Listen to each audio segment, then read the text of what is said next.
కోటప్పకొండలో deputy CM Pawan Kalyan పర్యటన కొనసాగుతోంది. దీనికి సంబంధించి పూర్తి అప్డేట్స్ ఇవ్వడానికి లైవ్ లో జాయిన్ అవుతున్నారు రాజ్ కుమార్.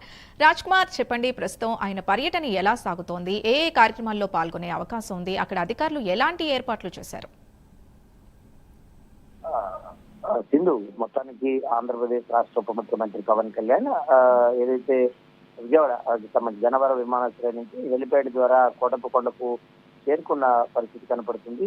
ఏదైతే అక్కడ కోటప్పకొండ దగ్గర నుంచి ఇప్పటికే కొంతమంది ప్రతినిధులను, అదేవిధంగా కొంతమంది అధికారులను ప్రత్యేకంగా పవన్ కళ్యాణ్ కలనోట్లు కూడా తెలిసింది. కలిసినటువంటి అనంతరం అక్కడి నుంచి నేరుగా త్రికోటేశ్వర స్వామికి సంబంధించినటువంటి ఆలయంలో ఆయన పవన్ కళ్యాణ్ ప్రత్యేకమైనటువంటి పూజా కార్యక్రమంలో పాల్గొంటారు. అక్కడ త్రికోటేశ్వర స్వామిని దర్శించుకున్నటువంటి తర్వాత ప్రత్యేకంగా ఒక రోడ్డు ప్రారంభోత్సవంలో పవన్ కళ్యాణ్ ప్రత్యేకంగా ఆ రోడ్డు పాయింట్ ను పవన్ కళ్యాణ్ ప్రారంభించనున్నట్లుగా కూడా తెలుస్తుంది.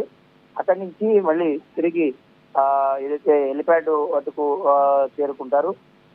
ఏదైతే అక్కడ హెలిప్యాడ్ దగ్గర ఉన్నటువంటి సత్యసాయి స్పిరిచువల్ సిటీ బొమ్మాడ నగర్ లో ఉన్నటువంటి దాన్ని ఆయన చేరుకునేటువంటి పరిస్థితి కనపడుతుంది. తిరిగి మళ్ళీ ఆయన అక్కడి నుంచి క్యాంప్ కార్యాలయానికి వెళ్తారు. ప్రత్యేకంగా ఈ రెండు కార్యక్రమాల్లో ఉప ముఖ్యమంత్రి పవన్ కళ్యాణ్ పాల్గొన్నట్టు కూడా తెలుస్తుంది. త్రికోటేశ్వర స్వామి ఆలయంలో పవన్ కళ్యాణ్ ప్రత్యేకమైనటువంటి పూజా కార్యక్రమం, అనంతరం అక్కడ రోడ్డు ప్రత్యేకమైనటువంటి ఒక రోడ్డు ప్రారంభోత్సవంలో కూడా ఆయన పాల్గొన్నట్లు కూడా తెలిసింది. ముఖ్యంగా పవన్ కళ్యాణ్ షెడ్యూల్స్ అన్ని కూడా బిజీగా ఉంటాయి. ప్రతిరోజు కూడా ఏదో ఒక ప్రభుత్వం లేదంటే పార్టీ కార్యక్రమాల్లో ఆయన బిజీగా కొనసాగుతూ ఉన్నారు. ప్రత్యేకమైనటువంటి కార్యక్రమాల్లో పవన్ కళ్యాణ్ వెళ్తున్నటువంటి నేపథ్యంలో అక్కడ స్థానికులు ఆయనకు బ్రహ్మరథం పడుతున్నారు. ప్రజలు స్వచ్ఛందంగా వచ్చి ఆయనకు ఇప్పటికే కొన్ని ఫిర్యాదులు, వారు ఎదుర్కొన్నటువంటి సమస్యలు కావచ్చు, ఫిర్యాదులు కావచ్చు, పవన్ కళ్యాణ్ కు ఇవ్వటం జరుగుతుంది.